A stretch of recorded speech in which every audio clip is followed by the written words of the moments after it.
what would you think about being featured in one of my upcoming videos? So if you want to build something like this at home, all you got to do is...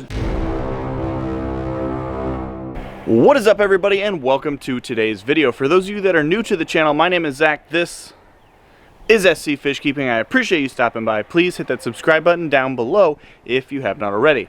Now, today's video is part 2 of dealing with the aggression in my monster catfish on my inside pool pond, monster pond, catfish pond, whatever you want to call it.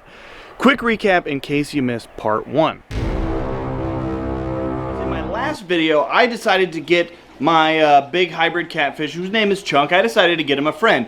So I drove down to Lincoln, Nebraska and met up with Rye. What's up, guys? My name's Rye. Rye had a bunch of really cool fish, but the one fish that I really wanted was this beautiful marble acara catfish, a monster catfish, and I thought, hey, they'll be buddies. And I added the catfish to the pond.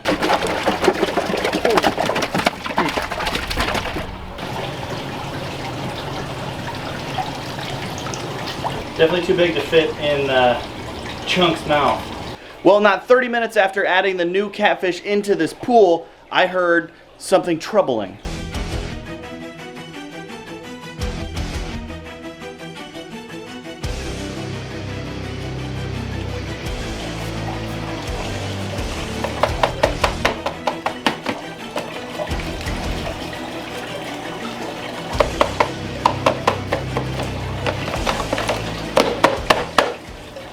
And I had to get that marble acara out of there. And so I left off my last video telling you that I have added that marble acara back into the pool. I found in my opinion, an awesome solution to keep the aggression away from these two, and that the marble acara is healing up, and I'm not lying, look.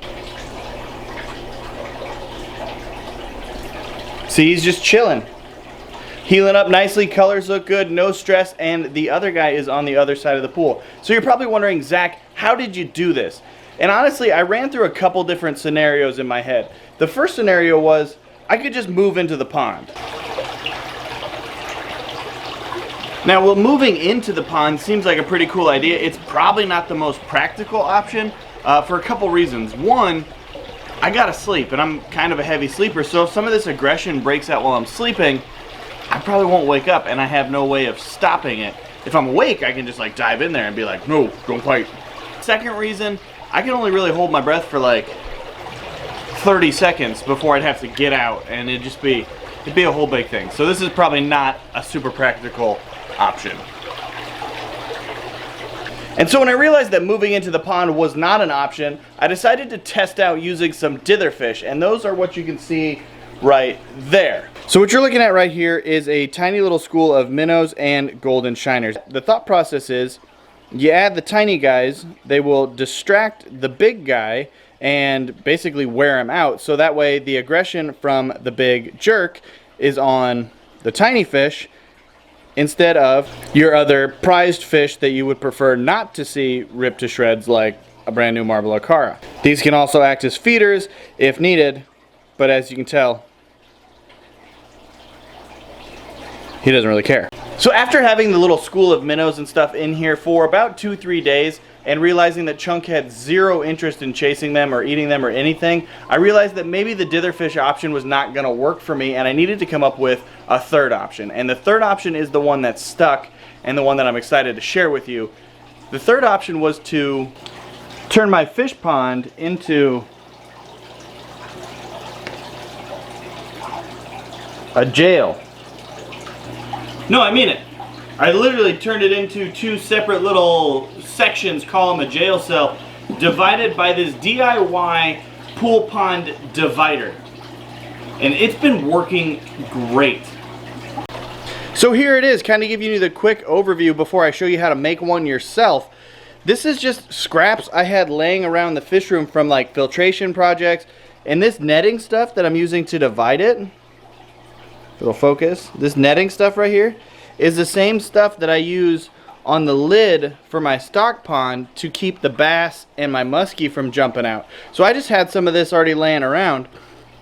Cut some PVC to make it fit across the pool, and then did the vertical supports, and then just zip tied the net on there, and then did these little kind of handles on the edge so it sits and it stays in place. It works great, but it has one little kind of design flaw, and that is that this netting is super thin and tears really easily.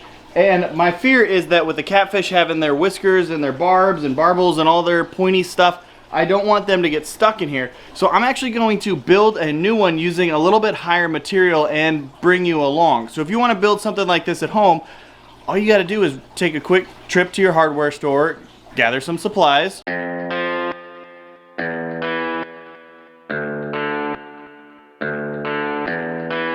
Combine your supplies with stuff that you already have laying around at home, and you should end up with a pile of stuff that looks like this. You could be the muse to my passion. Sorry to interrupt that song. I ended up using 3 of these 5-foot sections of 1-inch PVC. I used 6 of these T-shaped slip connectors as well as 2 of the 90-degree elbows. I used a bunch of these 8-inch zip ties. Get the big ones. This is the netting I went with. It's like a plastic hardware netting. It was like $33 for a 15 by 3 foot section. You can use a saw, but I really like these ratcheting PVC cutters. Then you're going to need a drill with a decent sized drill bit. And the last thing you're going to need is just some basic house scissors. From there, once you get your supplies, it's really pretty simple. You want your PVC to lay just across the top. And then that's why I have these little edge pieces. You want it to lay across the top. You want to measure down so that your the bottom is just barely touching your substrate. And then you just got to make some cuts, drill a couple holes, and you're good to go. So let's build the new and improved fish prison.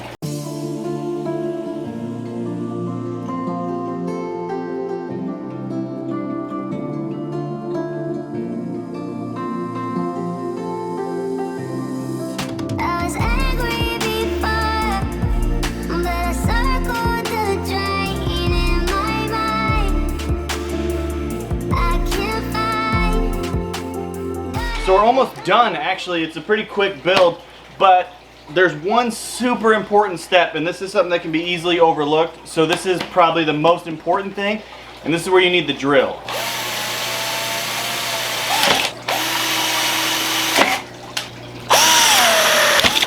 So I go ahead and drill 3 holes on each of these bars, 3, and then I also drill 1 in each of the side kind of vertical supports. And the reason for that is when you set this thing down into the water, there's going to be air trapped inside that PVC, which would make this thing buoyant and float. So you drill a couple holes, water fills up, it'll weigh this thing down a little bit, and it'll keep it on the bottom of your pool. Now you could probably put rocks or sand or something like that to also weigh it down, and then you wouldn't necessarily need the holes. You could drill them above the water to get the air out. But in my limited experience with this design, drilling holes and just using water works fine. So the next thing we're going to do, we're going to lay out our net, cut it to size, and then zip tie it on.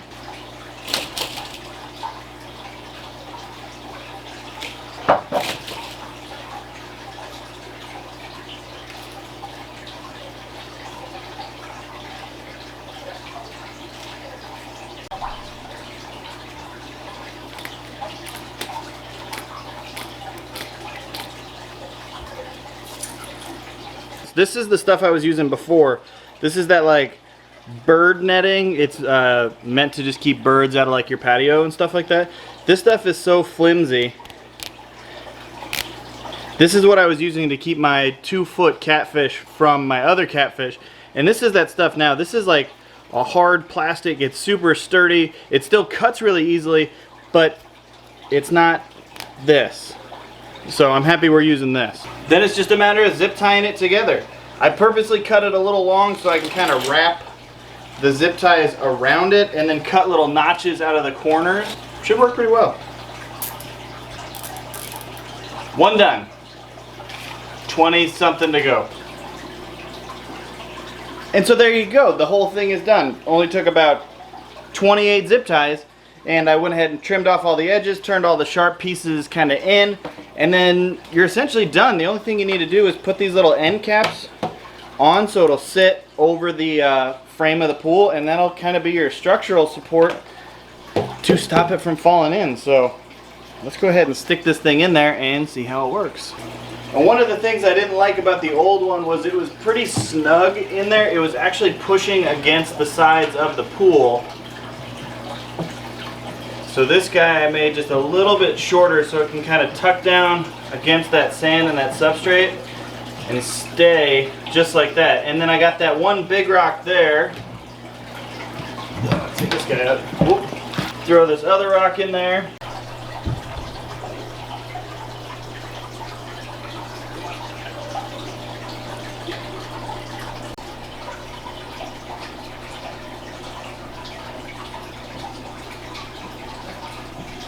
So it's got a little bit more give this way, but that's just on top.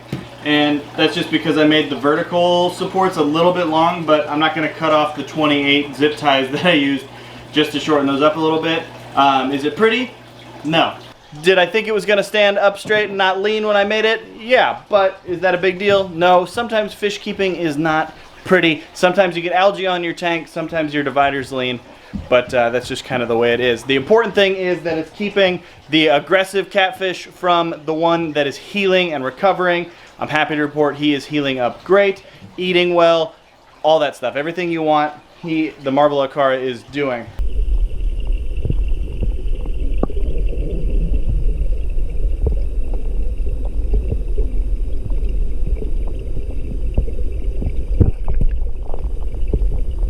Alright, so before we wrap this video up, I need to say that I'm sorry. I'm sorry that in my last video I left you guys on that cliffhanger. I'm sorry that I split this up into a part 1 and a part 2.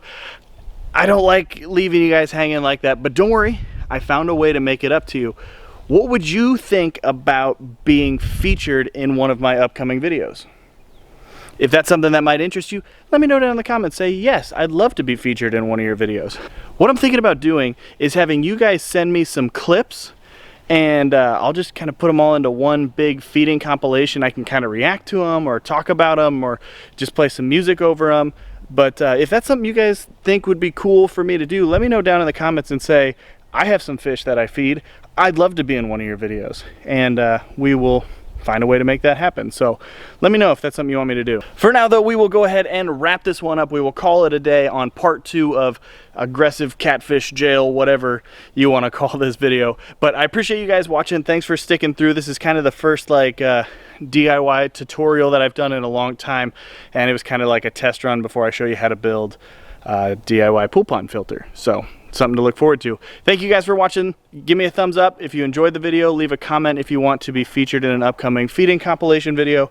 And as always, this is Zach with SC Fish Keeping, reminding you that every fish is a keeper. Thanks, guys. Thanks for watching. Don't forget to subscribe. See you soon. See you soon. Mwah. Mwah.